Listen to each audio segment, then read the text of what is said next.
Buenas tardes. Eh, Buenas tardes con todos los presentes. Mi nombre es Josimar Roque y en esta oportunidad voy a ser el expositor del segundo capítulo que es movimiento oscilatorio. Ok, entonces me van a ir uniendo. Antes quería saber si se me escuchaba. ¿Alguien puede responderme en el chat si se me escucha? Sí, ¿me escucha? Ok, genial. Ya, bien, mientras vayamos desarrollando el tema. Necesito también su participación, si tienen alguna duda, alguna pregunta. Tienen el chat en la parte inferior derecha, si no me equivoco. También tienen una sección de preguntas y respuestas, question and answers en inglés. Bien, dicho eso, entonces pasaría a empezar.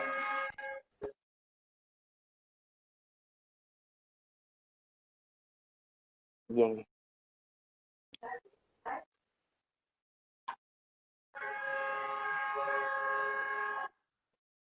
bueno, primero les había preparado esta pequeña introducción, esta pequeña pizarrita. Si bien mis dibujos no son los mejores, pero bueno, aquí pensaba explicarlo, ¿no? Entonces, yo considero importante, primero, para poder entrar a lo que es movimiento oscilatorio, entender el concepto en sí, que es movimiento oscilatorio.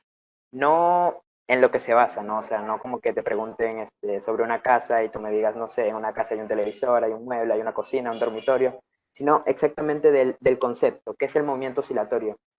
Quería saber si tenían alguna idea. Si me la podían poner en el chat estaría perfecto. No, si no la tienen también es válido.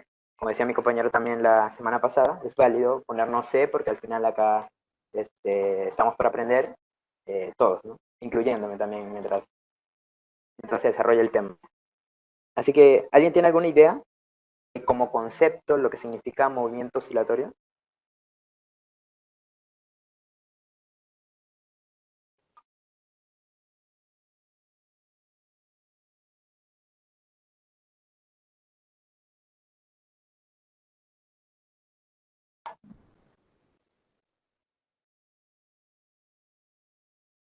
Bueno,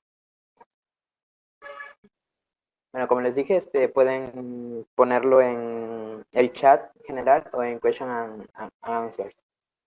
Pero bueno, no importa, bueno, conocemos, vamos a empezar entonces. Conocemos a movimiento oscilatorio. Cuando hablamos de movimiento oscilatorio, de frente nos podemos especificar en lo que es la palabra oscilar. ¿Y qué significa oscilar? Oscilar significa hacer un movimiento de ida y vuelta, hacer un movimiento de vaivén. Por lo tanto, el movimiento oscilatorio como concepto sería el cambio en la posición de un cuerpo describiendo una trayectoria de vaivén, de ida y vuelta. Ese sería el movimiento oscilatorio. Usualmente lo solemos representar, ¿no? También por péndulos, varios modelos, ¿no? Como se pueden ver aquí. También utilizamos el sistema masa-resorte, que también lo vamos a ver, el péndulo que ya les había mencionado, y también este es un modelo interesante también, que es el balanceo de una partícula, porque cuando tú la sueltas, la partícula va, la partícula viene, hace movimientos de ida y vuelta, por lo tanto oscila. ¿Qué características tiene el movimiento oscilatorio? El movimiento oscilatorio se caracteriza por ser periódico, por realizar movimientos repetitivos. Justo acá había puesto periódico, lo que significaba, ¿no? Y dice que sucede, aparece o se realiza con intervalos regulares de tiempo.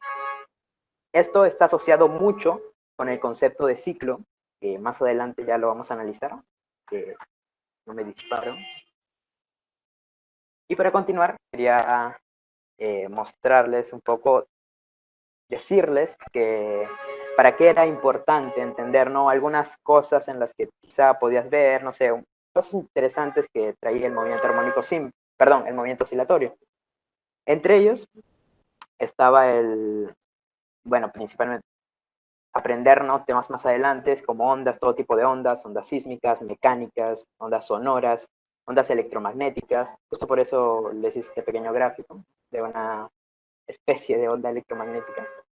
Pero también nos puede ayudar en temas más que vemos en la vida diaria, como por ejemplo en las construcciones de ingeniería.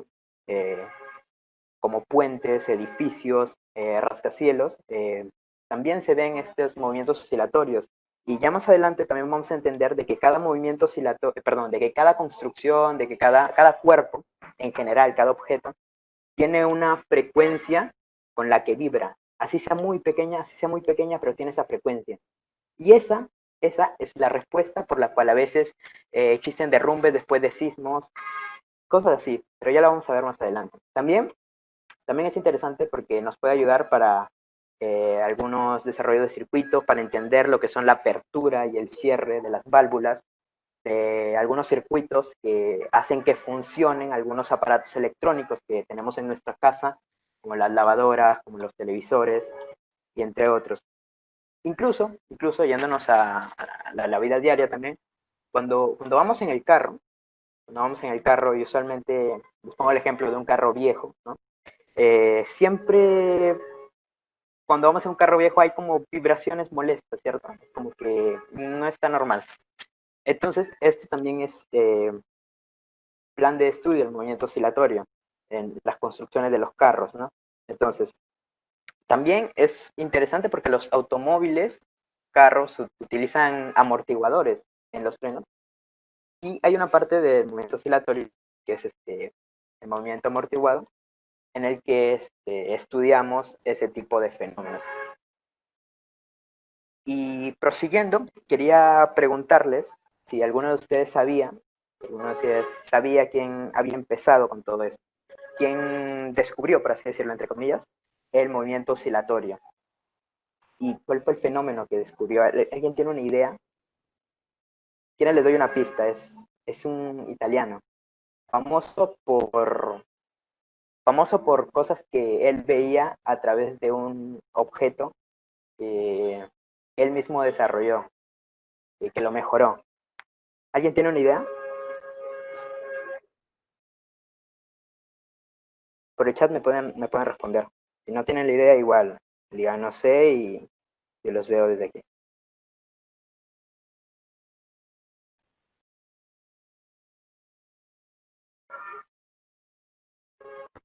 Bueno, si no saben, no pasa nada. La cuestión es que quería ver que no esté hablando solo, así que por eso quería su interacción también.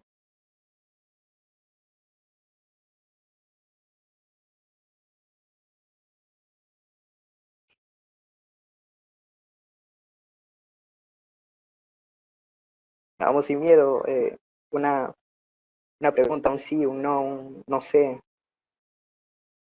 Hay que intentar hacer un poco dinámico la explicación, si no nos vamos a atolondrar, porque hay una parte más adelante que tiene muchas cosas matemáticas y no queremos bloquearnos tampoco.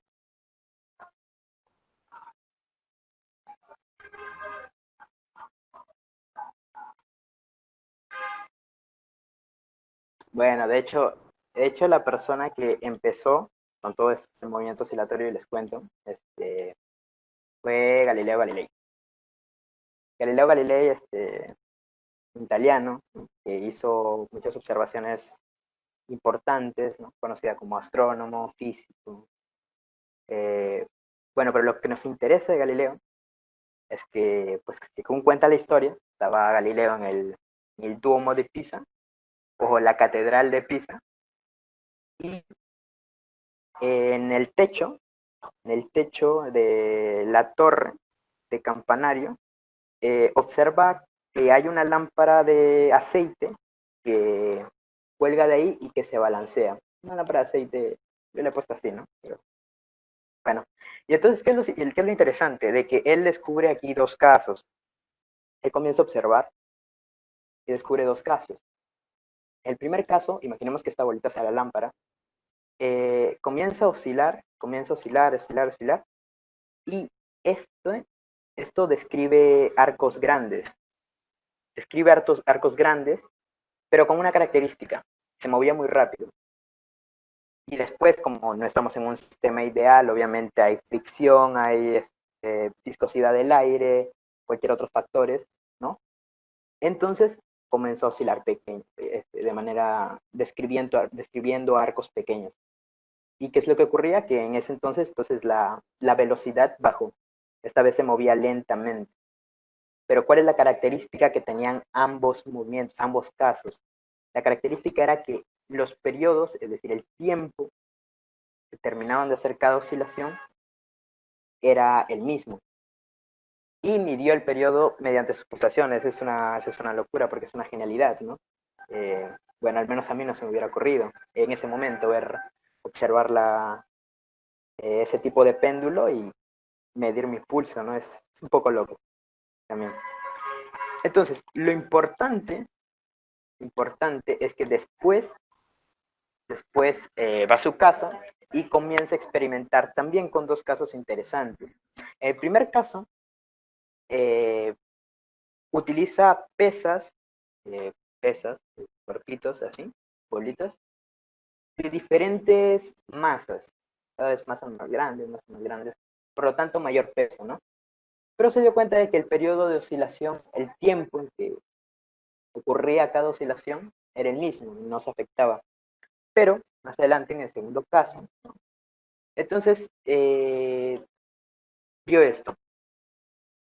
Esto lo hizo ya con cuerdas de diferentes longitudes a todos los pesos, un peso igual, no cambió esta vez el peso, pero sí cambió las longitudes, y ahí se dio cuenta de que la longitud sí afectaba el tiempo de oscilación. La longitud era el que afectaba el tiempo de oscilación, y entonces ahí empezó todo de la observación, del descubrimiento de Galileo. La cuestión es que si leemos la historia de Galileo, nos vamos a dar cuenta de que siempre vamos a ver la palabra observar. Y es que Galileo fue uno de los pioneros del método científico. Y entonces, como bien sabemos, la observación es la parte fundamental, la parte base del método científico. Y por ello es que siempre vamos a tener más como un datito. Y bueno, aquí les he dibujado un reloj más o menos actual, pero eh, gracias a todo este experimento de Galileo, se logra entender o se logra llegar a una cosa que nos tenía atormentando por mucho tiempo que no podíamos llegar a hacer, que era medir con precisión el tiempo. Por eso se inventaron a través del péndulo relojes mecánicos, bueno, obviamente no así, ¿no? Esos relojes grandes, como que sí los pueden visualizar, ¿no? Relojes grandes, y pues estos relojes ya contaban con poleas, con pesas, con engranajes, y entonces lograban medir con precisión el tiempo, cosa que no hacían, por ejemplo, relojes antiguos o formas antiguas de medir el tiempo como calendarios, como relojes de sol, relojes de agua o relojes de arena. Entonces, con este descubrimiento que hizo Galileo, nosotros comenzamos a entender todo, todo este fenómeno de medir el tiempo con precisión. Bueno, esto era sobre la parte introductoria, un poco de historia de quién había empezado todo esto y por qué lo vamos a estudiar. Bueno, eh, como recién han llegado algunos, les quería decir que para hacer más dinámica la exposición, ¿no? Que no sea solo así un... Bueno, en fin, esta era la parte de introducción y quería decirles que cualquier cosa que me lo escriban por el chat, ¿no? Por el chat de ahí para poder interactuar bien, que yo también estoy aquí desde mi celular y puedo ver todo lo que me dicen. Tienen abajo una sección de preguntas y respuestas, si tienen alguna duda, o tienen también todo el chat, ¿no? El chat general en donde todos podemos ver las preguntas y tal. Bien, entonces, estaba con esta introducción. Eh, Pasamos a ya el tema. Y para poder entender el tema, a mí me parecía importante entender los elementos de la oscilación. ¿Por qué? Porque muchas veces entendemos matemáticamente lo que significan, pero no sabemos definirlos bien. Y ese sería uno de los errores, quizá. Entonces, como no sabemos cómo definirla bien, es como un poco difícil analizarla. Entonces, bueno, lo primero es la amplitud. La amplitud es un elemento fundamental de la oscilación, que bueno, como bien sabrán, ¿no? Algunos que ya han llevado esto, igual para los que no los digo, es una medida, ¿no? Una medida que va a reflejar lo que es la distancia entre el punto más alejado en el que puede llegar un objeto a oscilar y el punto de equilibrio o punto medio. En el caso de esta gráfica, que ven por aquí, podríamos ver como que la amplitud sería la parte más alta en donde puede llegar, o sea, por acá, ¿no? Eso es como lo analizaríamos en la gráfica, ¿no? Listo desde este punto, la amplitud vendría a ser, si acá tenemos el cuerpo y comienza a oscilar, ¿no? A la derecha, luego a la izquierda, derecha, izquierda, la parte más lejana de la derecha, esa sería la amplitud, a partir del cero. Toda esta distancia, si esta es la máxima, esta sería la amplitud. Bien. Ahora sí quería preguntarles ¿qué entienden por ciclo? ¿Qué es un ciclo? ¿Alguien tiene alguna idea de lo que es un ciclo?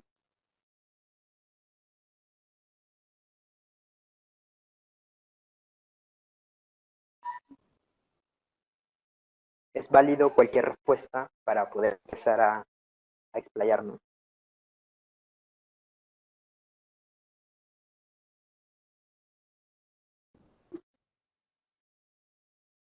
Sí, a ver. Kenny. Ah, sí, claro. Es algo que se repite, sí, y tú lo has dicho, claro, es algo que se repite y obviamente lo podemos definir como un viaje de ida y vuelta. Aquí había visto un ejemplo que me pareció bacán. Estaba bacanazo, bacanazo, bacanazo. Y era acá. Los automóviles pasan por la meta cada cierto tiempo. Es decir, mira, imaginemos, o aquí ya, la Tierra pasa por el mismo lugar en un año.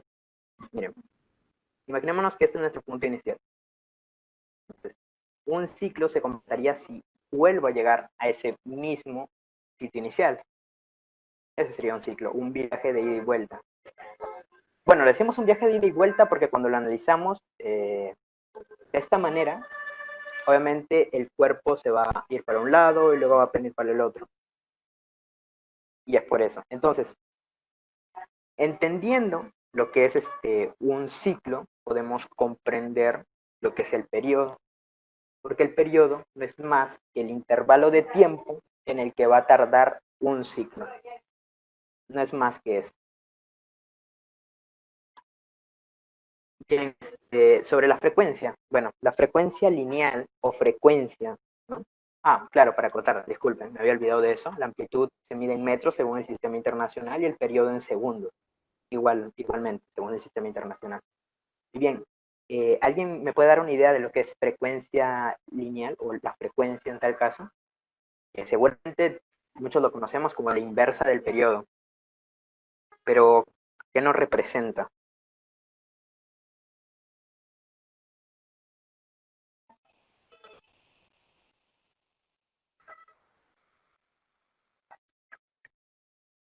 ¿Alguien tiene alguna idea? Tiempo de n ciclos. Claro, sí, obviamente podemos, sí, claro, podemos definirla de esa manera. Ordenándolo un poquito, podríamos decir que la frecuencia va a medir el número de ciclos que van a haber en un determinado periodo de tiempo. Había un ejemplo que yo lo leí que era súper bonito, que hablaba de los colibríes y sus aleteos. Los aleteos de los colibríes. Dice que los colibríes pueden batir sus alas de 50 a 60 veces por segundo, por un segundo.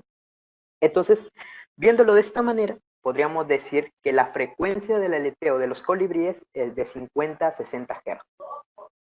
Simple. Ahí está. El número de ciclos, en este caso, el número de aleteos que van a dar en un segundo. Creo que queda claro, ¿no? El concepto está bien. Y este quizás es uno de los conceptos un poco más complicaditos, ¿no? De analizar entre todos, complicaditos por así decirlo, ¿no? Lo que es la frecuencia angular. ¿Alguien me puede decir de nuevo? ¿Tiene alguna idea de lo que es de lo que es la frecuencia angular?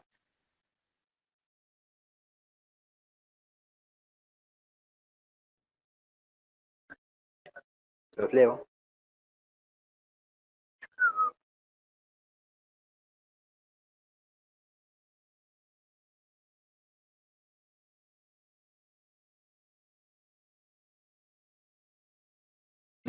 La frecuencia angular, eh, nosotros podemos tomarla de dos puntos distintos cuando hablamos de oscilación. ¿Por qué? Porque podemos definirla como una razón de cambio, una rapidez de cambio de una cantidad angular, o sea, claro, de una cantidad angular, porque como vamos a ver después, el movimiento circular uniforme que tiene relación con el ángulo barrido, va a relacionarse con el movimiento, en ese caso, oscilatorio, ¿no? Pero al mismo tiempo, también podemos relacionar la frecuencia angular como la razón de cambio del argumento de una función. ¿Por qué? Porque más adelante vamos a ver que en la ecuación este pequeño simbolito de frecuencia angular me va a aparecer dentro de mi ecuación. Perdón, dentro de mi argumento. Entonces va a cambiarlo. Y bueno, acá está la relación entre las fórmulas. Como bien les decía, la frecuencia es la inversa del periodo, segundo a la menos 1, se mide en Hertz, por Heinrich Hertz, que fue un señor, un tipo, que confirmó lo que era la teoría de ondas electromagnéticas de Maxwell, que bueno, es otro tema, pero que al fin y al cabo por ello se le atribuye el nombre de Hertz, ¿no?, a esta unidad. Ah, claro, la frecuencia angular es, matemáticamente hablando, 2pi veces la frecuencia, o lo que vendría a ser igual 2pi veces por el periodo, ¿no? Porque la frecuencia, conocemos que es 1 sobre el periodo, es la inversa del periodo, al mismo tiempo el periodo es la inversa de la frecuencia. Estas serían las relaciones, ¿no?, por ahora. Bien. No, pasaría entonces a la descripción del movimiento armónico simple. El movimiento armónico simple es, vamos a dividir nuestra exposición en tres aproximaciones, por así decirlo, ¿no? Yo lo estoy diciendo así. Mi primera aproximación va a ser el movimiento armónico simple, aproximación a la realidad. Primera aproximación, movimiento armónico simple. ¿Por qué usamos este sistema? Bueno, utilizamos este sistema porque es un sistema simple, ¿no?, como su nombre lo dice, en el que podemos encontrar todo lo que necesitamos para que ocurra el movimiento oscilatorio. Además, entre todos los sistemas es el sistema más fácil, más sencillo de analizar. ¿Y en qué se caracteriza? Bueno, se caracteriza porque, como ven en las figuras, lo vemos de esta manera, se caracteriza por tener una pared que no se mueve, una pared inamovible. ¿Okay? La pared está ahí pegada, no, no debo poner eso. Una pared inamovible, no se mueve. Y también por tener una posición en equilibrio estable, ¿no? En este caso le he puesto x igual 0, como para mantener de que sea la posición de equilibrio. Va a haber un cuerpo que va a tener una masa m, en este caso un bloque, pero puede ser una esferita, bueno, en fin. Obviamente va a haber un resorte que va a hacer que ocurra esta oscilación, porque este resorte va a hacer que aparezca una fuerza restauradora cuando inicie la oscilación. Pero, antes de continuar, también, y es importante mencionarlo, también estamos tomando como que la superficie es lisa. Es decir, no hay fricción. Una superficie ideal donde no hay fricción. Y para acotar, si es vertical el movimiento, también vamos a despreciar los efectos de la viscosidad del aire, que generan un efecto básicamente equivalente a lo que sería la fricción en estos modelos. Entonces, esto sería así, ¿no? Empezaríamos con el movimiento aquí, en esta posición, ¿no? Imaginemos que con nuestra mano lo estamos llevando hasta esta posición, un poco separada por X de la posición de equilibrio, y entonces ahí lo soltamos. Ahí lo soltamos, y en ese momento el bloque va a ir para el lado izquierdo, ¿no? El bloque va a ir para el lado izquierdo, pero como les dije, va a haber una fuerza restauradora que si viene para este lado, cuando lo suelto, viene para este lado, la fuerza restauradora va a tener este sentido. ¿Ok? ¿Ok? Va a tener ese sentido. Cuando, cuando llega acá, cuando llega acá, este, vuelve por la misma acción de la fuerza restauradora, va a tender a volver a la posición de equilibrio. Pero ¿qué es lo que pasa? Aquí ya lo vemos, ya está por acá, viene la fuerza restauradora y va a tender a volver a la posición de equilibrio. Pero ¿alguien me podría decir por qué no se queda en la posición de equilibrio?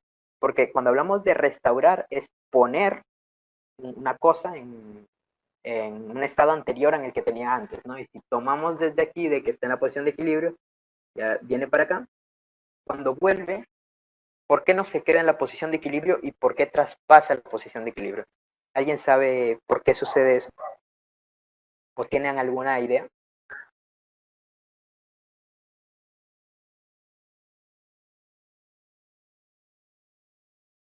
Sí, claro, exacto. Sí, tiene algo que ver con eso. Tiene mucho que ver con eso. ¿Por qué? Porque en este punto, cuando el objeto vuelve y pasa por la posición de equilibrio, como ya se ha movido, ya ha adquirido cierta velocidad. Y como sabemos, cuando adquirimos cierta velocidad, entonces adquirimos energía. Entonces, este cuerpo va a adquirir energía cinética y esta energía cinética va a hacer que no se quede en esta posición de equilibrio, sino que la traspase y vuelva a hacer el movimiento oscilatorio para un lado y para el otro, para un lado y para el otro, ¿no?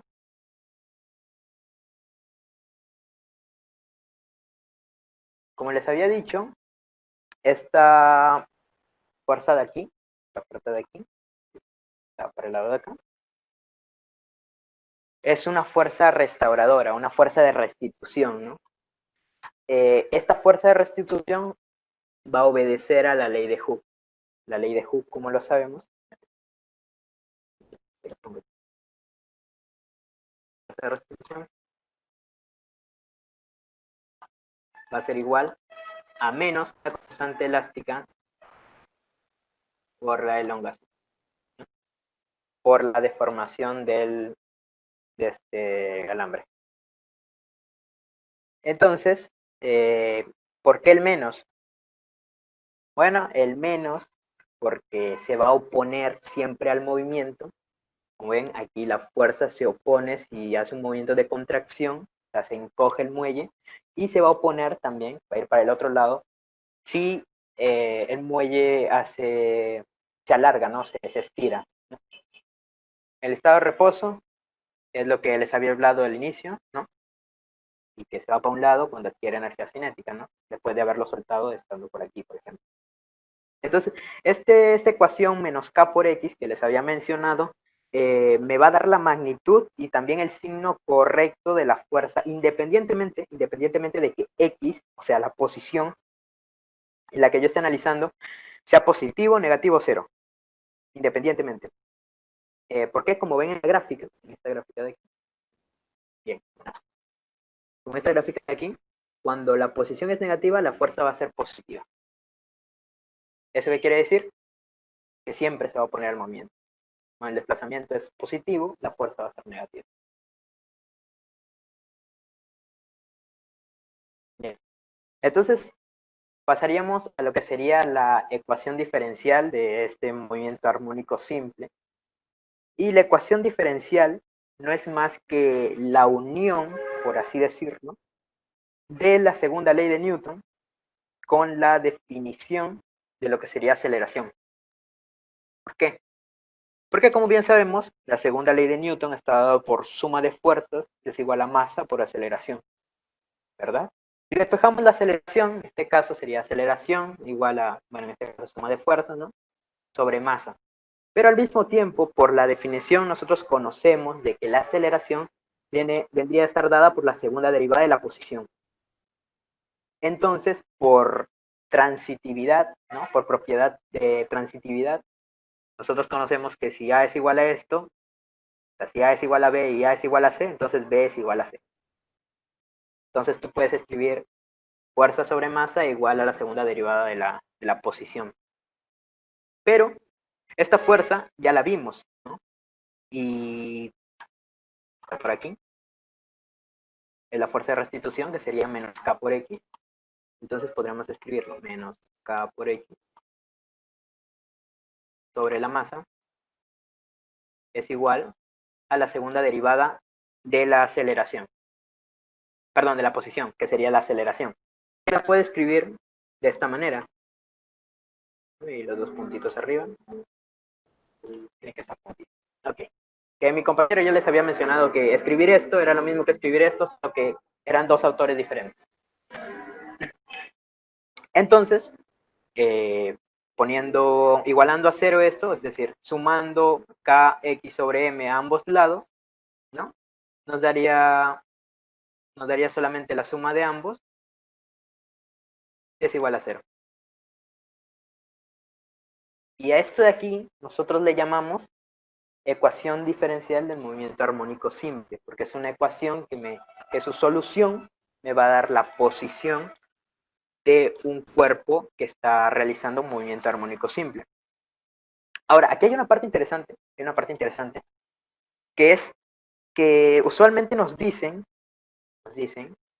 que omega al cuadrado nosotros lo vamos a escribir como K entre M, ¿verdad? Es decir, la constante elástica del resorte sobre la masa. Y entonces la ecuación diferencial se escribe así. Omega al cuadrado por X más la segunda derivada de X igual a 0. Esta sería mi ecuación diferencial. Pero entonces aquí surge una pregunta. Es lo que tienen aquí, ¿ok? Es lo que tienen aquí, la ecuación diferencial. Y esa es la igualdad que les decía. Pero aquí surge una pregunta. Entonces, ¿cómo entendemos este omega cuadrado? ¿Por qué omega cuadrado es igual a K entre M? ¿De qué análisis sale eso? ¿Alguien ¿Tienen alguna idea de dónde sale este omega al cuadrado? Porque los leo.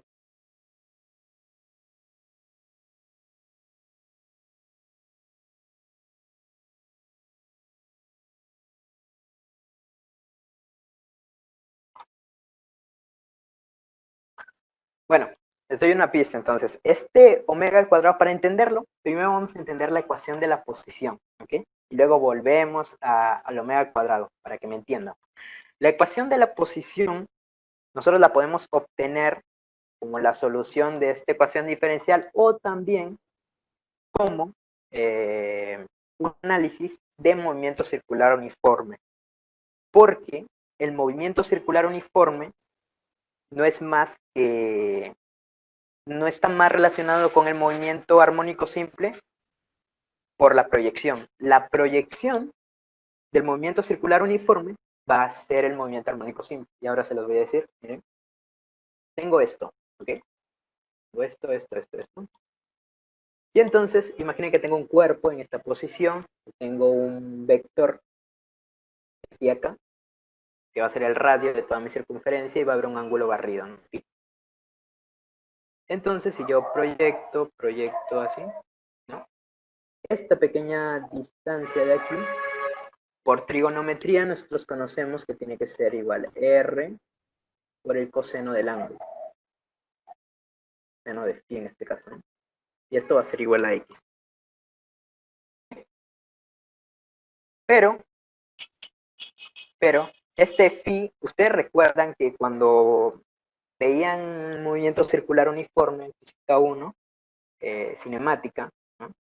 Este phi podía ser escrito así, como un phi sub 0, que le llamaríamos un ángulo fase inicial, un ángulo porque no siempre empieza desde cero el cuerpo, ¿no? A rotar. Entonces, sería phi sub 0 más. Esta era la ecuación que nosotros manejábamos en el movimiento circular uniforme.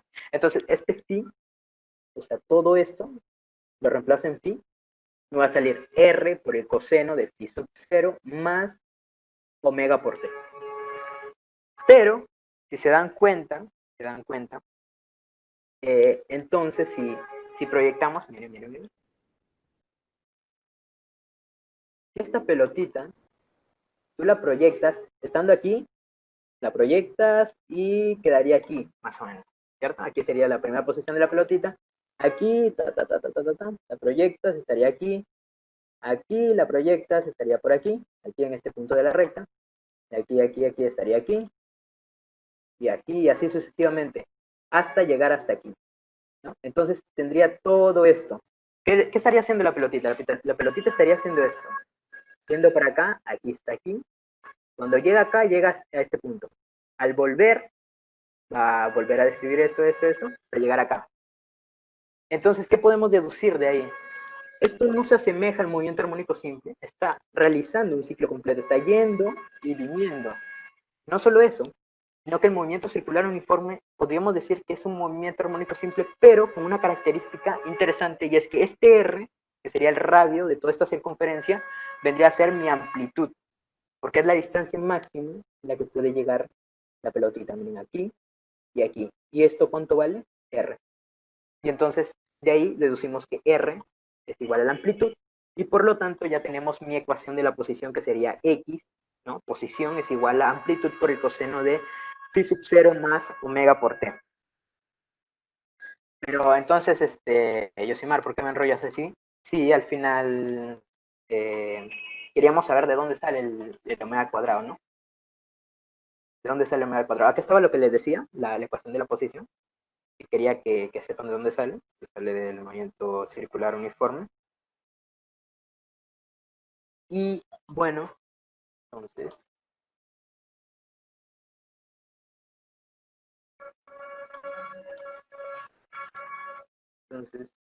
para entender esta parte del, del omega al cuadrado, entonces debo analizar la parte de la aceleración. En la parte de la aceleración, tengo aquí la aceleración centrípeta, ¿no? El mismo cuerpo está yendo por un lado, va a haber una aceleración centrípeta radial, ¿no? Tengo phi, y entonces también hago la misma proyección, y toda esta parte de acá va a ser la aceleración en X es igual a menos, porque estoy hablando de un vector, ya para quitarle la flechita de arriba, menos la aceleración centrípeta por el coseno de phi, que vendría a ser lo que habíamos visto aquí arriba, este de acá, ¿no? El coseno de phi, y que phi va a ser todo esto, ¿no? Y estábamos así. Pero, si se dan cuenta, si recuerdan, la aceleración centrípeta, ¿a qué era igual? La aceleración centrípeta era igual a omega al cuadrado por el radio, pero el radio lo puedo escribir como amplitud, ¿verdad? Entonces me quedaría menos toda esta ecuación, aceleración en X me quedaría menos omega al cuadrado por A por el coseno de phi. Y todo este A coseno de phi lo puedo escribir así, entonces vendría a ser la posición. Entonces la aceleración en X vendría a ser igual a menos omega al cuadrado por X. Y adivinen qué, esta ecuación que me ha dado aquí es la misma ecuación de acá. Es la ecuación de acá. Y no me creen, miren. Aquí. Listo, aquí, te las muestro. Esta es aceleración. Esta es aceleración. Y este vendría a ser el signo negativo menos K sobre M. K sobre M, pero acá está menos omega al cuadrado, multiplicada por X. Y X estaría acá. Igualmente, por transitividad, podríamos decir entonces que omega al cuadrado es igual a K sobre M, o omega es igual a la raíz de K sobre M, ¿no? La frecuencia angular. Y entonces, esa sería la forma en cómo llegaríamos a este omega. La siguiente parte es acerca de la... Bueno, claro, olvidaba esto. Sí, la velocidad y la aceleración la podemos encontrar por definición, ¿no? Derivando una vez la ecuación de la posición, obtendremos la velocidad, y derivando dos veces tendremos la aceleración, que como ven me salió lo mismo que en mi análisis de movimiento circular uniforme de la aceleración, menos omega al cuadrado por X, igual, menos omega al cuadrado por X, porque todo esto sería la posición. para terminar esta parte, es una parte de energía, ¿bien?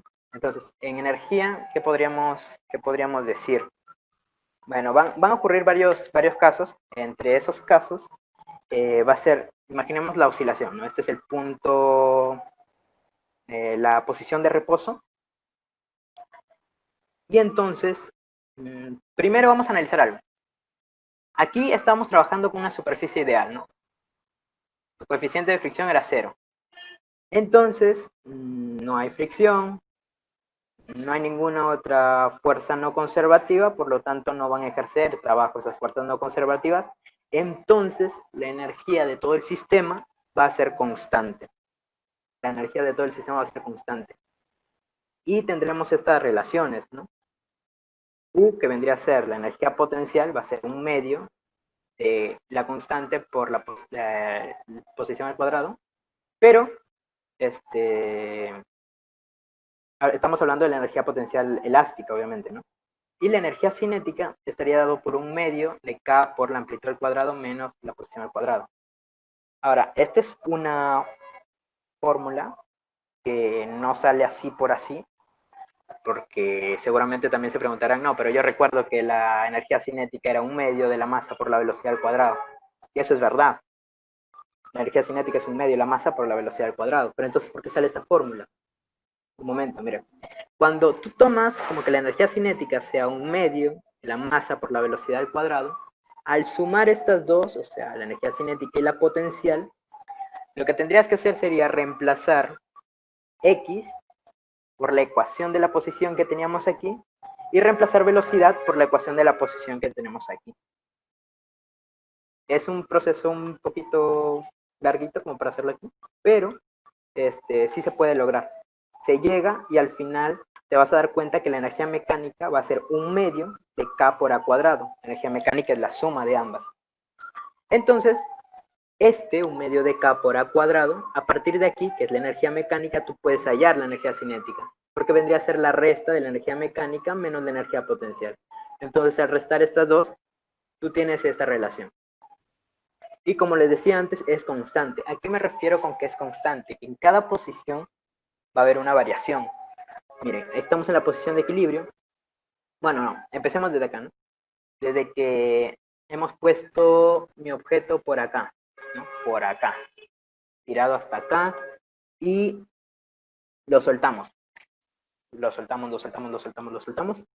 Y entonces al llegar a la posición de equilibrio, como X es 0, mi posición de equilibrio, entonces mi energía potencial va a ser mínima porque se va a anular. Pero mi energía cinética no se va a anular porque va a quedar un medio de K por la amplitud al cuadrado, ¿no? Incluso analizándolo desde otro punto, aquí ya ha adquirido cierta velocidad. Recuerdan que estábamos hablando de que ha adquirido energía cinética. Entonces, al llegar a este punto, tiene mucha energía cinética y entonces lo que ocurre es que no se va a quedar en esta posición, sino que lo va a pasar. La va a pasar. ¿Qué característica tiene esta energía cinética? Que va a ser máxima. Por lo tanto, la energía mecánica aquí solamente va a ser la energía cinética en este punto. Mientras va avanzando acá, va avanzando por acá, va aumentando la energía potencial porque ya va obteniendo algún valor de X, pero la energía cinética va a disminuir porque X cada vez se va a acercar más a la amplitud. Tenemos aquí a la amplitud y al llegar a la amplitud, ¿no? a la amplitud por la parte izquierda, por eso está el signo negativo, ¿qué es lo que ocurre? Que va a llegar a un punto en el que se va a detener, no va a tener velocidad. No, bueno, no un punto, un instante, llamémoslo así, ¿no? Porque sería mal decir un punto quizás.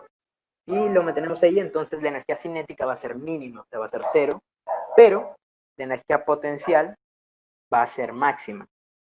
La energía potencial, y en este caso la energía mecánica va a ser solamente la energía potencial.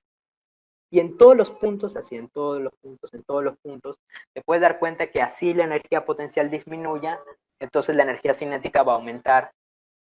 La energía potencial, la energía cinética va a disminuir y la potencial va a aumentar. De tal manera de que ambos siempre me van a sumar lo mismo, porque va a ser una constante. Igual, como conclusión, como conclusión, aquí tenemos su gráfica, que es interesante también, que es lo que les decía, se complementan ambos, la suma de ambos siempre me va a dar la energía mecánica. Aquí están las fórmulas que les mostré antes. Y de hecho,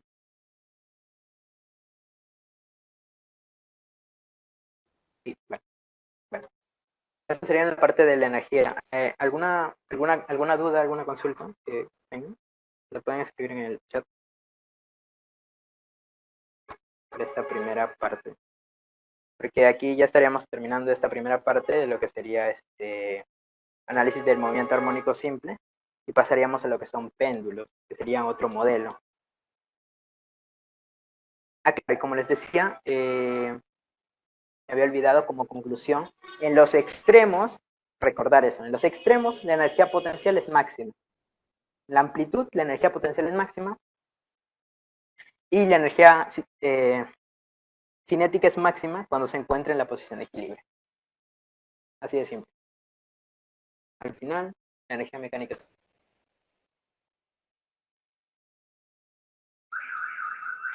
Bien, no veo nada.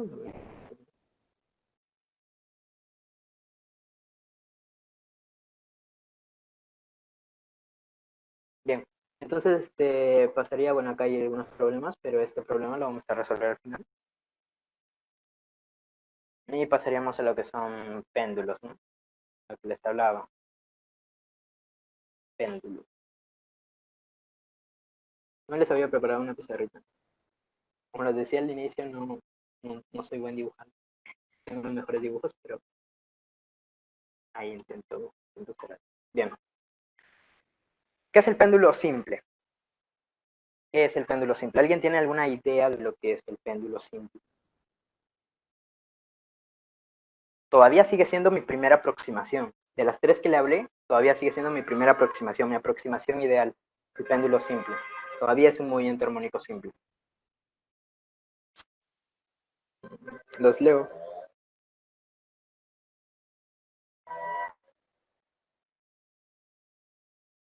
Bueno, el péndulo simple, paso a leer la parte de acá, es un modelo de sistema mecánico oscilatorio ideal, ¿no? Y va a consistir en una masa puntual que vamos a suspender de una cuerda, y esta cuerda tiene características de que vamos a despreciar su masa, y esta cuerda también va a ser inextensible, ¿no? Inextensible porque solamente va a quedar en la misma longitud siempre. Entonces, vamos a enviarlo para un lado, y al soltarlo, comienza a oscilar, comienza a oscilar, comienza a oscilar, comienza a oscilar. ¿Qué es aquello que genera esta oscilación? ¿Alguien sabe qué es aquello? ¿Cuál es el factor que genera esta oscilación?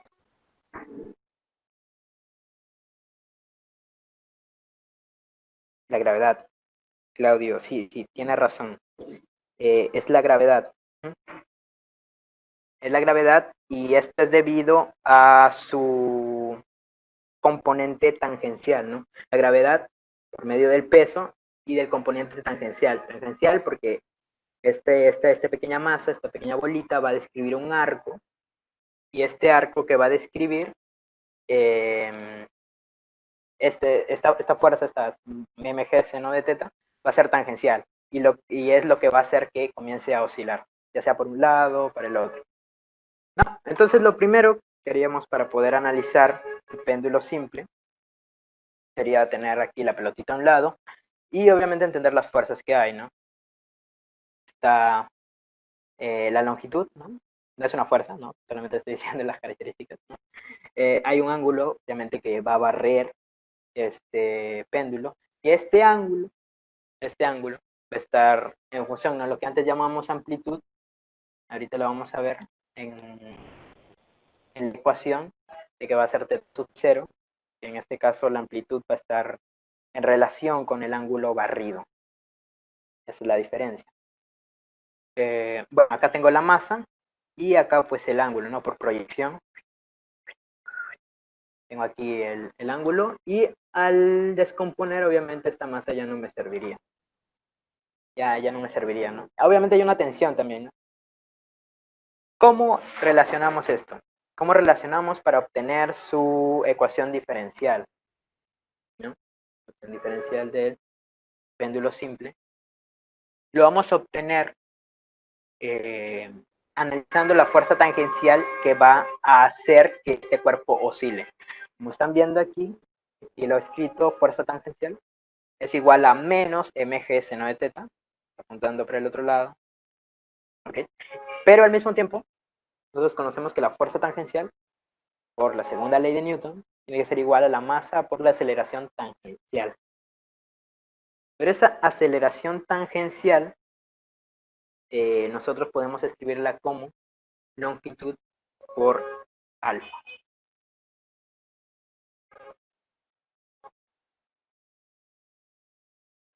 Bien. Ahora, una cosa importante es que cuando aquí vayamos a unir de nuevo por transitividad, tenemos lo siguiente, menos mg seno de teta, que va a ser igual a todo esto. Masa por longitud por la segunda derivada de la posición. En este caso sería la segunda derivada de teta, ¿no? Que sería el ángulo barrido.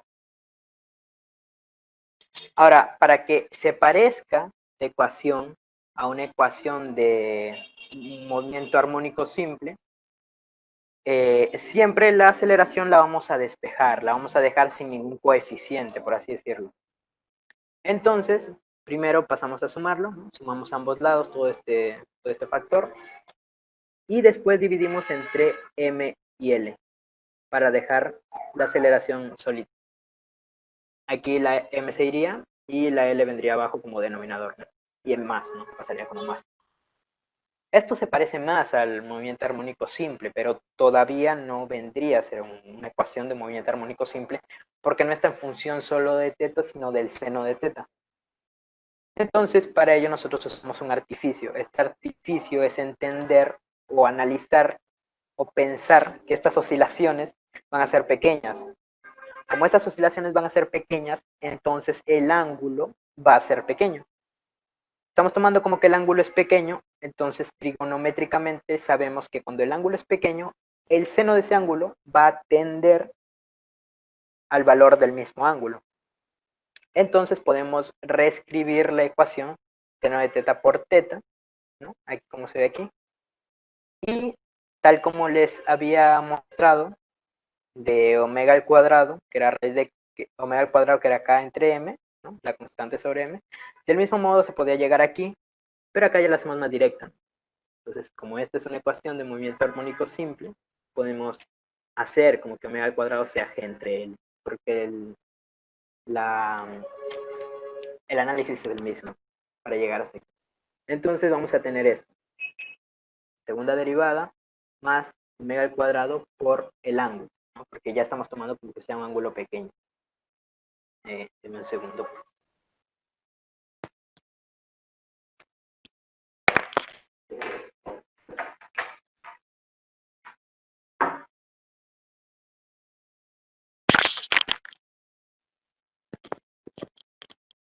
Ya, bueno. Entonces tenía esta ecuación diferencial. Esta es una ecuación diferencial.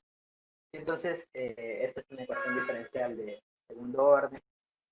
Y pues para lo que es el curso todavía no estaría bien quizá mostrar todo esto, cómo se resuelve. Entonces solamente adoptamos su solución. Vendría a ser zeta, lo que les hablaba en un inicio, de que la amplitud estaría en función del ángulo, sería 0 sub 0, que llamaríamos así. Zeta es igual a teta sub 0 por el coseno de wt, omega t, más phi sub 0, que vendría a ser el ángulo fásico. Es una ecuación que de un movimiento armónico simple.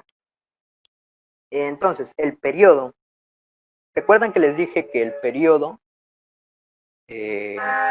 puse esa formulita al inicio, el periodo de estar dado por 2pi entre la frecuencia angular.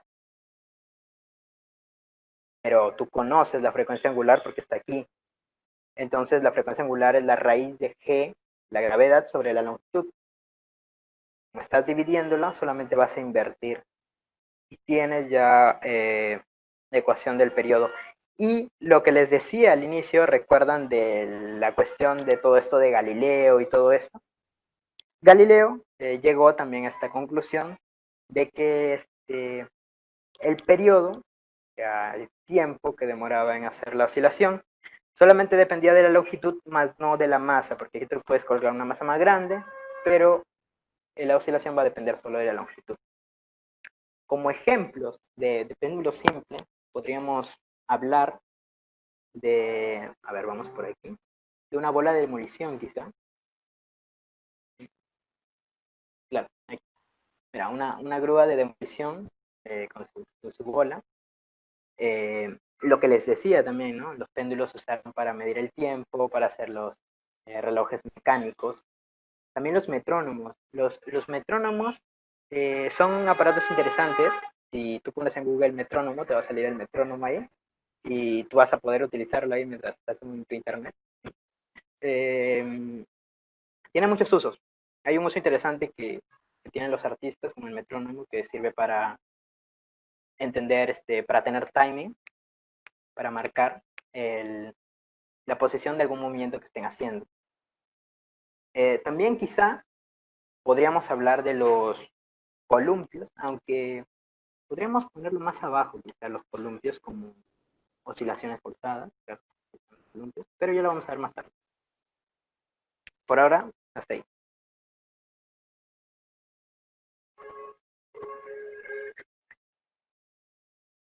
Ahora, quizás se preguntarán, si tienen alguna consulta, me la dicen por el chat. Estoy leyéndola. Y quizá también se preguntarán por qué no depende de la masa, ¿no? No depende de la masa porque la fuerza de restitución va a estar en relación, está relacionado con la gravedad. Porque nosotros conocíamos que esto lo vemos como un resorte. Entonces, omega al cuadrado es igual a k entre m. Podemos usar transitividad y solamente va a estar en relación a la gravedad. Y es lo que decía y es lo que decía alguien al inicio, Claudio, ajá, es lo que decía Claudio, de que era la gravedad, ¿no? Lo que hacía que se mueva este movimiento. Ah, sí, sí, sí, vamos a compartir las PPTs y también pensaba compartirles esta pizarra quizá porque, no sé, a veces tenemos memoria fotográfica y entendiendo ahí, viendo algunos dibujos así no sean lo más bonito posible, pero podemos, claro, recordar algunas cosas. Sí, sí, sí, no te preocupes. Bien, entonces pasaría al siguiente punto, que sería el péndulo compuesto, o lo que también llamamos péndulo físico, ¿no? ¿Alguien tiene alguna idea de lo que es el péndulo compuesto o lo que es el péndulo físico para empezar a partir de esa idea?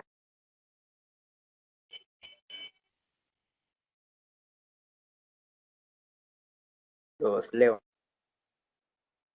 Cualquier idea, la que tengan, qué sé yo, un montón de péndulos simples, no sé, porque dice compuesto, no sé, qué sé yo. ¿Alguna idea?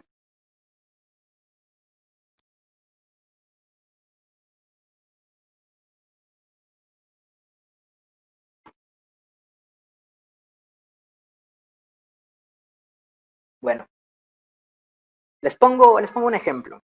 Un péndulo compuesto tú lo puedes relacionar con un gancho de ropa. Imagínate que esto sea un gancho de ropa, tengas tu ganchito aquí y este sea el palo donde se cuelga el gancho. Y tú le das un pequeño golpecito. Va a comenzar a oscilar, va a comenzar a oscilar, pero eso no lo puedes analizar como un péndulo simple porque no estamos hablando de una masa puntual. Ya sería como entrarnos un poquito más a la realidad quizá. Entonces, para analizarlo, tenemos aquí esta figura, que vendría a ser la misma de acá. Paso a dar lectura a la parte de acá, que dice, definido como cualquier cuerpo rígido, lo que les decía, que puede generar una oscilación alrededor de un eje horizontal, que en este caso sería la parte de acá, ¿no? Y también, obviamente, es debido a la acción de la gravedad. Al separarse de su posición de equilibrio, va a generar el movimiento oscilatorio debido a la fuerza del peso. Y el peso está relacionado con la gravedad. Entonces tenemos esta relación. Tenemos esta relación, igual tenemos una distancia, pero esta vez no vamos a trabajar con una masa puntual, ¿no? Tenemos una masa, un cuerpo rígido, y vamos a llegar a su centro de gravedad. Tenemos su centro de gravedad, bajamos la masa y descomponemos en mg coseno de teta y mg seno de teta. La masa se iría y aquí estaría el ángulo. Entonces, ¿qué es lo que pasa? Que cuando el cuerpo se desplaza, se va para allá, cuando ya empieza a oscilar, va a generar un torque. Seguramente recuerdan lo que era un torque, ¿no? Un torque es una fuerza que, bueno, lo caracterizamos, ¿no? Lo entendemos como una fuerza que puede hacer girar un objeto alrededor de un eje, que en este caso va a ser el punto, ¿no? Bien. Entonces, torque de restitución, como bien sabemos cuando analizamos torque, bueno, en este caso vamos a trabajar con la fuerza de acá porque usamos una fuerza perpendicular al, la distancia es perpendicular desde el centro de masa, el punto sería así, entonces la distancia vendría a estar dado por esto, y esto también lo podemos descomponer, ¿no? Vendría a ser d por el seno de t. Bien, ¿qué es lo que está acá, no? Como está haciendo un torque así, va en sentido de las agujas del reloj, entonces es negativo, ¿no? Por el análisis de torque. Y entonces tenemos esta relación, menos mg por d seno de teta vendría a ser el torque. Pero, al mismo tiempo, por la segunda ley de Newton para el movimiento rotacional, vamos rotando el cuerpo, podemos escribirla como una suma de torques, suma de momentos, igual al momento de inercia del cuerpo que está rotando, multiplicada por la aceleración angular. Y en este caso, aquí lo tenemos ya, menos mg de seno de teta, igual a I por la aceleración angular, que puede ser escrita como la segunda derivada de teta. De nuevo, solamente paso a despejar, pero tengo otro problema. Tengo de nuevo el seno de teta, entonces de nuevo voy a hacer como que el ángulo sea muy pequeño, y entonces el seno de teta va a tender a ese mismo ángulo. Y entonces tenemos la ecuación diferencial así. Porque vamos a dividir todo entre i. Recuerdan que les dije que la aceleración siempre la dejamos por conveniencia siempre a un ladito así, solito, sin ningún coeficiente. Y claro, como les había dicho también, toda esta expresión de acá la podemos reescribir como omega al cuadrado. Por lo mismo que ya habíamos hecho antes con el péndulo simple y con el movimiento armónico simple, ¿no? Cuando hacíamos nuestro primer análisis. Entonces, omega al cuadrado en este caso sería la masa, la gravedad, la distancia entre el momento de inercia, todo el coeficiente de ahí. Entonces, al igual, la parte de acá, una ecuación diferencial de segundo orden, un poco difícil de analizar ahorita. Entonces solamente tomaríamos su solución, que vendría a ser parecida, no decir igual, al del péndulo simple. La única diferencia es que omega en este caso tomaría todo este valor debido a todo el análisis que estamos haciendo. Y el periodo también va a ser 2pi entre toda la frecuencia. Y esto solamente sería al revés y la raíz, ¿no? Para escribirlo así. Y ya tendrías el periodo. Creo que aquí vi unos ejemplos que también estaban bonitos para que estaban.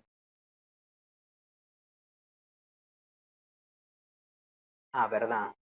Sí. Bueno, era el péndulo de torsión, claro. Y del péndulo de torsión, aquí hablaremos. Ya.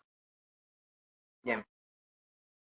En el péndulo de torsión, entender el péndulo de torsión, vamos a hablar de un objeto, puede estar en esta posición, y un alambre va a estar colgado desde un techito, por así decirlo, desde arriba va a estar colgado y va a pasar justo por el centro de gravedad del cuerpo, justo por el centro de gravedad. Y entonces, ¿qué es lo que va a ocurrir? Que el cuerpo que está en esta posición va a girar, allá o para acá, ¿no? Y va a generar un ángulo, va a generar este ángulo que se ve aquí. Entonces, el alambre, cuya constante es K, va a generar o va a ejercer ante resistencia a este movimiento, y a eso le llamaremos momento de torsión, que como les dije va a poner resistencia y por lo tanto va a ser restaurador. Eso lo podemos escribir de esta manera como torque igual a menos K por el ángulo. Va a estar en esta va a ser su representación matemática, ¿no? Y de aquí es lo que podríamos hablar el concepto que estábamos, el ejemplo, perdón, que estábamos viendo aquí. Es súper interesante, que es el experimento de Cavendish. Que fue un experimento que fue interesante porque ayudó a obtener por primera vez la constante gravitacional y por ende el valor de la gravedad, ¿no? Fue un experimento muy bonito. También acá también hay otros ejemplos, como la balanza de torsión de Bose, que básicamente se utiliza en las minas, si no me equivoco. Sí, se utilizan las minas, se utilizan las minas para la búsqueda de algunos minerales. Y este de acá, claro, este de acá, la balanza de torsión, que es usada para medir fuerzas débiles, para medir fuerzas electrostáticas entre dos objetos. Esos serían los ejemplos, ¿no? Acerca del péndulo de torsión.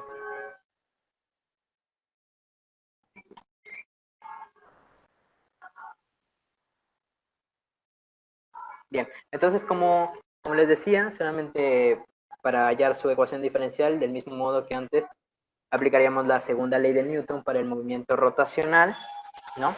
Suma de torques o de momentos es igual a momento de inercia multiplicado, bueno, en este caso el momento de inercia lo escribiríamos como mi sub 0, pero no tiene nada que ver, sigue siendo el momento de inercia, ¿no? Solo que lo puse así porque algunos libros lo ponen como I sub 0 en vez de I, supongo que para diferenciarlo del péndulo físico, por conveniencia, ¿no? Multiplicado por la aceleración angular. En este caso, suma de torque, nosotros sabemos, recuerdan que les dije que había un momento de torsión restaurador, que era este.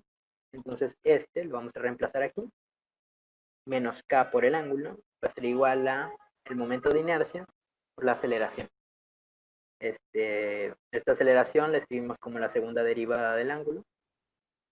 Y entonces ahí ya tenemos la ecuación diferencial. Solamente sumo este factor a ambos miembros, acá saldría 0, y luego lo divido entre I sub 0.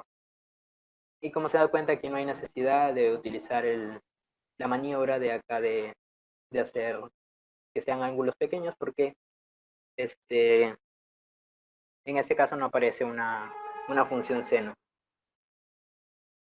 Y obviamente como todavía sigue siendo análisis de movimiento armónico simple, vamos a escribirlo como K sobre I sub 0. No, ese es omega al cuadrado. Y el periodo va a ser 2pi sobre omega. En este caso solo sería invertir esto y elevarlo a y elevarlo a la media. Y tendríamos el periodo. ¿Quién tiene una pregunta aquí? Porque ahora sí, esto sería nuestra primera aproximación a la realidad, como le estaba poniendo. Y entonces pasaríamos a la segunda aproximación. Mi segunda aproximación, o nuestra segunda aproximación, va a ser el estudio de estos movimientos. Tengo un oscilador amortiguado.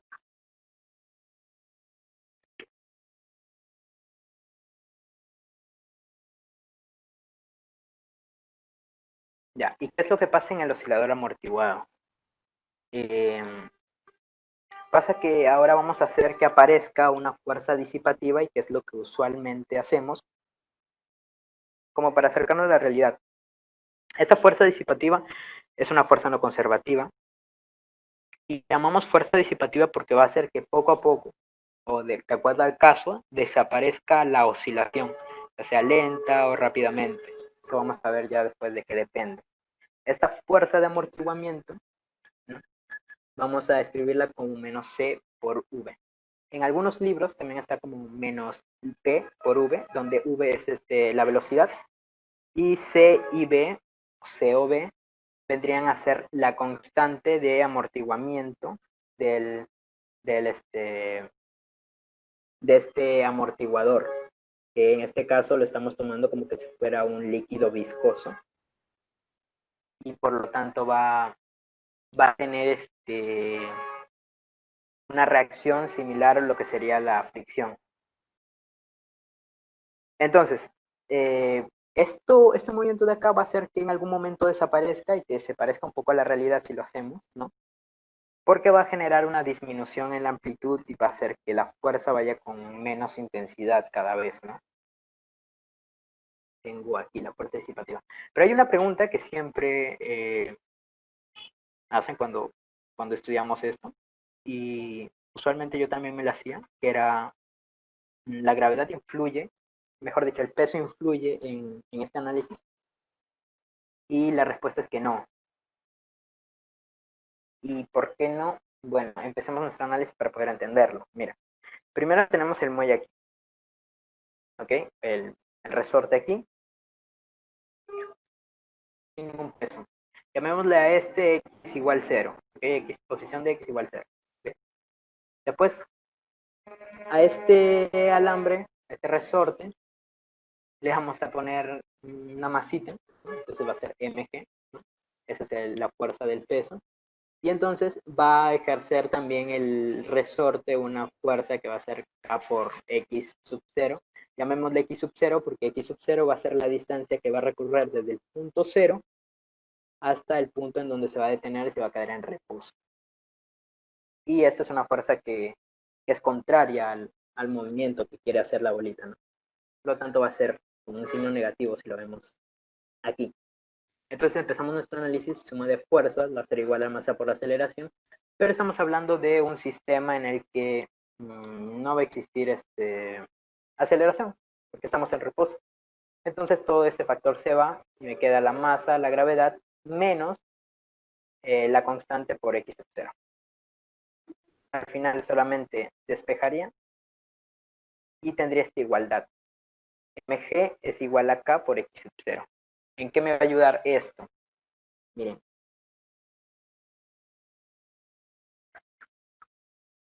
Entonces aquí estamos ya poniéndole otro factor que vendría a ser este líquido viscoso. Este líquido viscoso va a hacer que se amortigüen las oscilaciones, ¿no? Entonces, ya imaginemos que se estiró un poco más, se estiró X, ¿no? Pero entonces todo el estiramiento de resorte sería X sub 0 más X, ¿verdad? Bien, o sea, se va a estirar todavía más. Entonces, al hacer nuestro análisis, tendremos que la suma de fuerzas es igual a la masa por la aceleración. Tendremos la fuerza del peso, mg. Tendremos esta vez la fuerza que iría más o menos así, P por V, o C por V, como está en la diapositiva, que también es válido. Es una constante de amortiguamiento por la velocidad. Y entonces esto iría contrario al movimiento, por lo tanto es el signo menos. Y también estaría el menos la constante por todo lo que se alargó, en este caso x sub 0 más x. Y esto va a ser igual a la masa por la aceleración. Pero conocemos que la masa, por condiciones iniciales, tomando como que esto fuera mi condición inicial y después ya aparece esto, tenemos como que la masa, todo el peso, la masa, la gravedad, es igual a K por X sub 0. Entonces todo este factor con la gravedad, con el peso, perdón, se iría y me quedaría menos la constante, la velocidad, menos K por X es igual a la masa por la aceleración. Y justamente a esto es a lo que le llamamos ecuación diferencial del movimiento amortiguado. Y como pueden ver, el peso no influye. El peso no influye porque por aquí se va cuando lo analizamos desde una posición inicial. Y es lo mismo, podríamos analizar para una oscilación normal, sin este amortiguamiento y daríamos con la ecuación diferencial cuando vimos el movimiento en X. Es decir, cuando vimos un movimiento así, unido a un resorte. Y vamos a dar con lo mismo que vimos al inicio. Así así, o así así, en vertical. Bien, entonces para esta ecuación diferencial que tenemos aquí, usualmente en los libros se hace esto. Se hace que este símbolo gamma sea igual a la constante sobre 2 veces la masa. Pero no tiene ningún otro significado, solamente es para simplificar más adelante las ecuaciones. Entonces tengo el gamma es igual a C sobre 2M. Y entonces en mi ecuación diferencial, aquí está mejor. En mi ecuación diferencial llamaríamos 2 gamma porque al final lo que queremos es que quede C sobre M aquí, acompañando a diferencial de X sobre diferencial de T. Porque dividimos todo entre M. Recuerden que la aceleración siempre la tenemos sin ningún coeficiente, como que sea la constante, ¿no? Entonces, ya, claro, aquí va a aparecer una cosa interesante. Y es que este W sub 0, omega sub 0 va a aparecer y esta sería la frecuencia natural que va a tener el oscilador si no existiese esta fuerza disipativa. Esto es importante para las siguientes aproximaciones. Llamar a esto omega sub 0, ya no solo omega. ¿Okay? Pero sería igual acá sobre m. Que aquí igual solamente sobre m sería omega al cuadrado. Listo. Entonces, para las soluciones, serían tres casos en donde primero podríamos obtener que el movimiento subamortiguado, hablamos de movimiento subamortiguado cuando la constante de amortiguamiento B, en este caso lo estoy llamando B, sea pequeña cuando se compare con la constante del resorte K. Entonces, también podríamos escribirlo de esta manera. ¿Por qué? Porque omega sub 0 está relacionado con K y gamma está relacionado con C, es decir, con la constante de amortiguamiento. Y por eso lo tenemos aquí. Entonces, solamente sería reemplazar y al final nos daría esto, que nos va a ayudar también a analizar la gráfica. Pues cuando tengamos la gráfica, para que se cumpla esto, la constante siempre tiene que ser menor a 2 por la raíz de Km o de Mk, en masa por la constante elástica. Entonces, ¿qué es lo que ocurre aquí? ¿Alguien tiene una idea de qué es lo que ocurre? Imagínense que tengan el oscilador de esta manera y se esté amortiguando, ¿sí? ¿Alguien tiene una idea de qué es lo que puede ocurrir en un caso subamortiguado? Es decir, que la constante de amortiguamiento sea menor que la constante de resorte.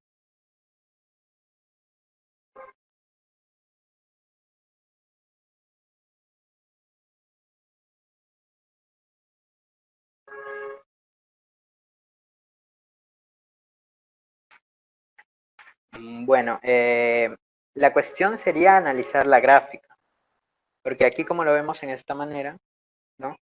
Cuando la constante de amortiguamiento sea mayor, la gráfica va a estar más chiquita. Se va a amortiguar más rápido. Obviamente no, porque la constante de amortiguamiento va a ser mayor que la constante elástica. Va a oscilar menos en tal caso. Su amplitud va a decrecer de manera exponencial respecto al tiempo. ¿Por qué? Porque tenemos esta solución. No siempre, esta es nuestra ecuación diferencial. Ahora, Y la solución en este caso sería A sub 0 por E elevado a la menos gamma t por el coseno de omega t más pi sub 0. Esto, de nuevo, sale solamente de hacer el análisis de la ecuación diferencial, pero es interesante verlo. Y por lo tanto, en esto, si, como así decirlo nomás, para analizarlo como una ecuación de movimiento armónico simple, que no lo es, pero solamente para analizarlo, entonces podríamos decir que todo esto es nuestra amplitud y todo esto es lo que se repite, ¿cierto? Coseno de omega t más pi sub 0, y por esto, esta parte, A sub 0 por E elevado a la menos gamma t, vendría a ser la amplitud. Entonces, ¿qué tenemos también en este movimiento subamortiguado? Tenemos esta relación de que omega va a ser igual a la raíz de W sub 0 cuadrado menos gamma al cuadrado, que sería esta misma relación cuando reemplacemos todos estos valores, ¿no? ¿Alguna consulta sobre esta primera parte del movimiento amortiguado? Porque, bueno, esta es la parte que nos va a interesar más, porque las siguientes partes, los siguientes casos, que es caso 2 y caso 3, no estaríamos hablando de un movimiento oscilatorio. ¿Por qué? Miren, en el caso 2 sería un movimiento críticamente amortiguado. Un movimiento críticamente amortiguado se da cuando las constantes son iguales. ¿Y qué ocurre en el movimiento críticamente amortiguado? Se lo paso a explicar aquí. Esto, esto, pues,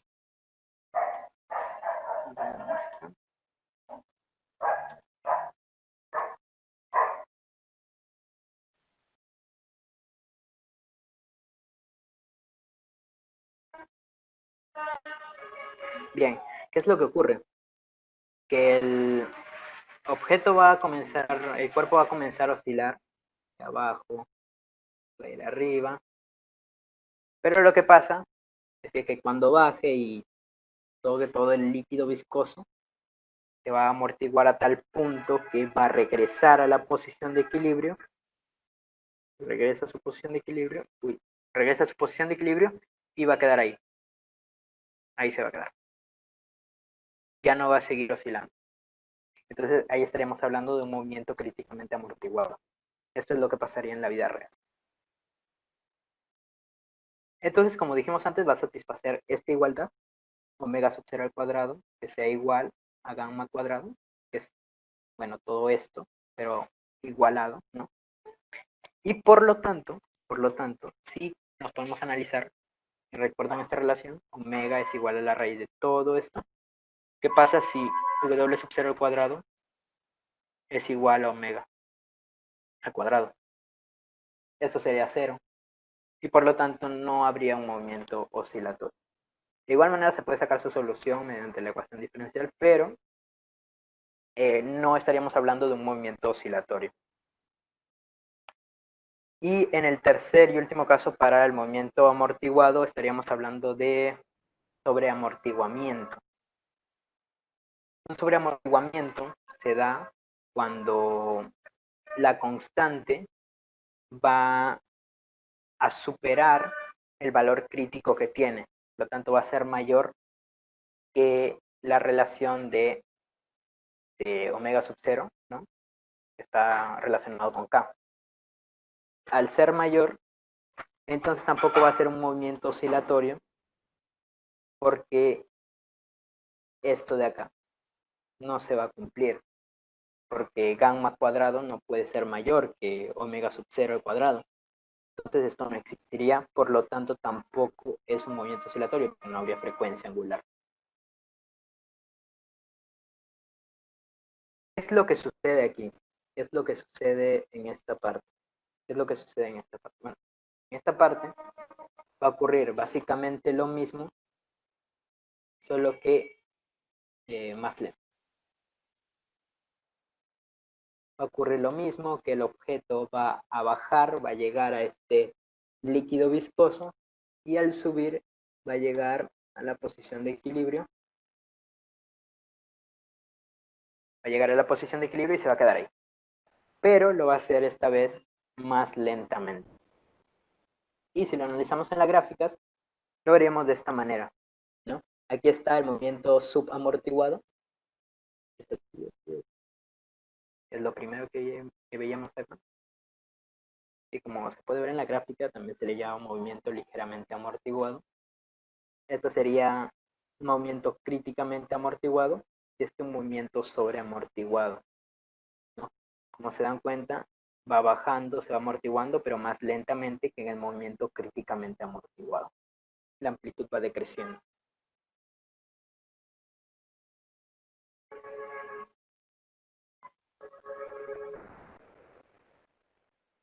Bueno, el siguiente caso son oscilaciones forzadas y como ya les decía en un inicio, todo cuerpo tiene como una frecuencia de vibración propia y eso es lo que genera que muchas veces, por ejemplo, en las grandes construcciones que hay una ligera frecuencia de oscilación, que los sismos o los terremotos tengan frecuencias similares y van a ocurrir desastres. Entonces, esos son fenómenos resonantes.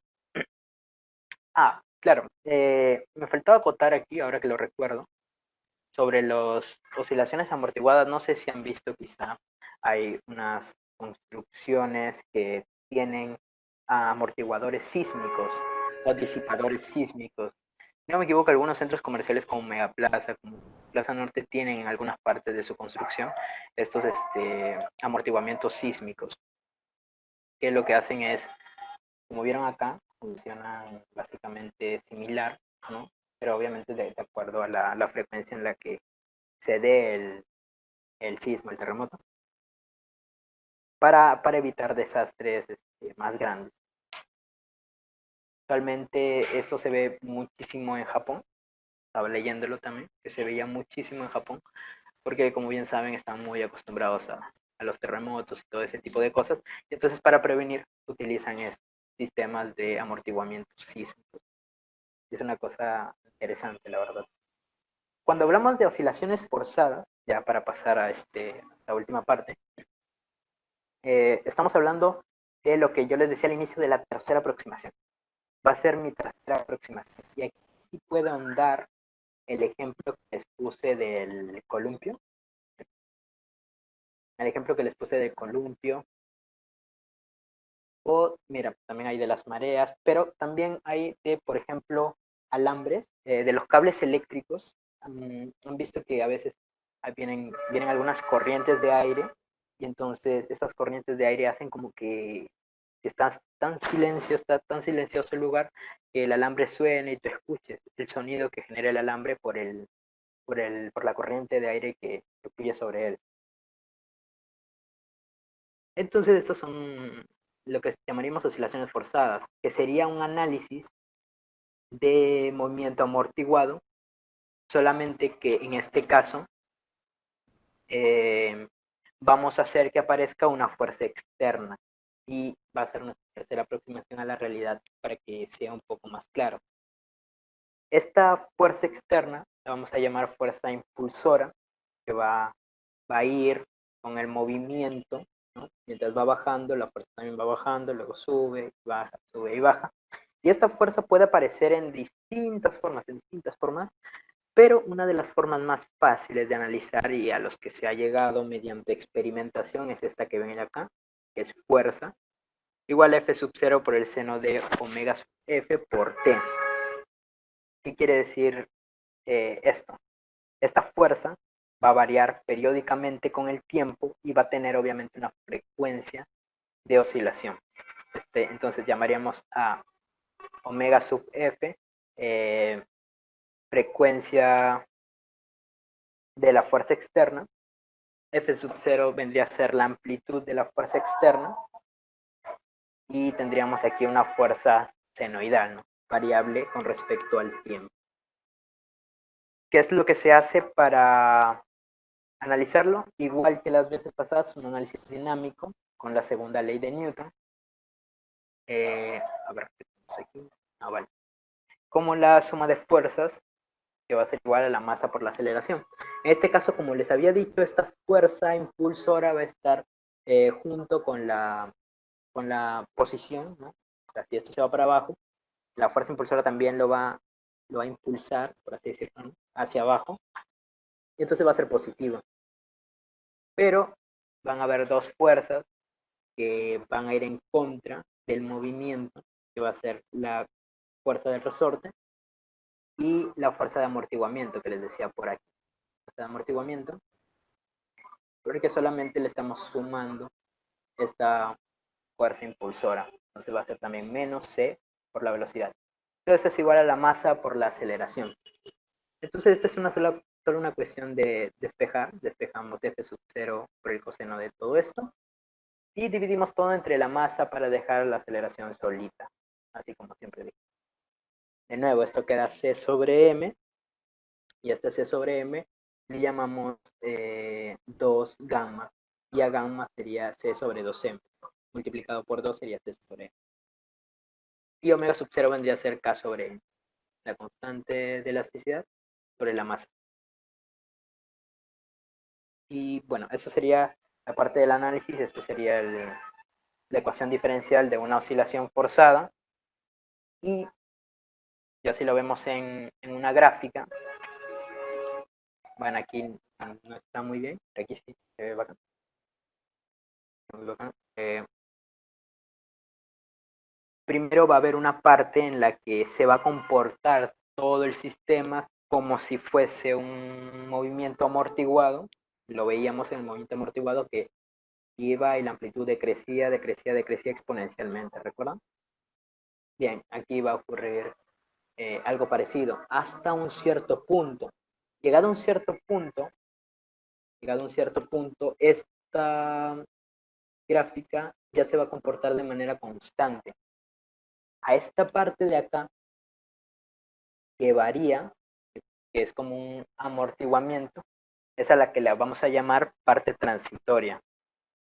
Y a la parte de acá, que es algo constante, la vamos a llamar parte estacionaria. La solución se compondría de la suma de ambas. Y bueno, igual la ecuación diferencial para resolverlo es un poco complicadito, ¿no? Para lo que estamos ahora, pero la solución la podríamos escribir de esta manera, lo que nos da toda esta relación, donde este primer factor vendría a ser la parte estacionaria del movimiento, vendría a estar dado solo hasta aquí, ¿ya? Hasta un t llegado hasta aquí, y toda esta parte es la parte estacionaria de aquí hasta aquí,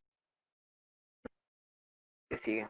Donde d vendría a ser la amplitud de esta parte del movimiento de la parte estacionaria, y todo esto vendría a ser la amplitud de la parte transitoria. Y aquí va lo que les explicaba, ¿no? Lo después a leer. Cuando pase el tiempo, el primer término de la ecuación desaparece y se denomina parte transitoria. Entonces solamente va a quedar esta solución estacionaria. Esta solución estacionaria es la parte de acá, lo que les decía. La amplitud sería dado por D y pues sería toda la expresión de acá. F sub 0 sobre la raíz de la masa, la diferencia de cuadrados de omega sub f menos omega sub 0 cuadrado, más la constante de amortiguamiento por la frecuencia de la fuerza externa al cuadrado. Y esto reemplazándolo en esta ecuación podría dar el ángulo que tengo acá, que vendría a estar dado por esta relación. Bien, y cuando hablamos de resonancias, un fenómeno resonante vendría a ser una propagación mayor, una repercusión que vendría a estar dado por este movimiento de acá, por este movimiento forzado. Entonces, esto es lo que yo les decía que pasaba en las construcciones, ¿no? Que todos los objetos poseían una pequeña frecuencia y esta frecuencia puede ser incrementada por otro fenómeno, por otra fuerza, que en este caso estamos llamando la fuerza externa, para que haya este efecto que le llamamos resonancia. Este efecto llamado resonancia va a ocurrir cuando la amplitud sea máxima. Y la amplitud va a ser máxima cuando la frecuencia de la fuerza externa sea igual a la frecuencia de la resonancia. Y la frecuencia de la fuerza externa la conocemos como esta relación. Entonces, cuando estos son iguales, ocurre la resonancia. Y para poder entender mejor esto, eh, quería mostrarles esta parte. Es un pequeño simulador que me parece interesante, que me gustó. Es este de aquí. Es oscilación forzada. Vamos al diagrama de elongación. Creo que se ve mejor. Entonces, según lo que estábamos diciendo, esta es mi frecuencia angular de la fuerza externa. Y aquí tengo mi frecuencia natural. Mi frecuencia natural del objeto en este caso sería 3,16. Es lo que sucede y, como les digo, esta frecuencia angular de la fuerza externa vendría a ser igual a esta frecuencia de acá. La gráfica se comporta de esta manera. La amplitud va a crecer y crecer y crecer y crecer y crecer. Y a esto se le llama fenómeno resonante. ¿No se dan cuenta? Sigue creciendo, sigue creciendo, sigue creciendo. Va a llegar un momento en que sea una catástrofe resonante. Y bueno, eso es lo que usualmente se quiere evitar en las construcciones para cualquier desastre que pueda ocurrir. Y por ello se utilizan lo que les dije de los amortiguadores sísmicos. Y es interesante esto.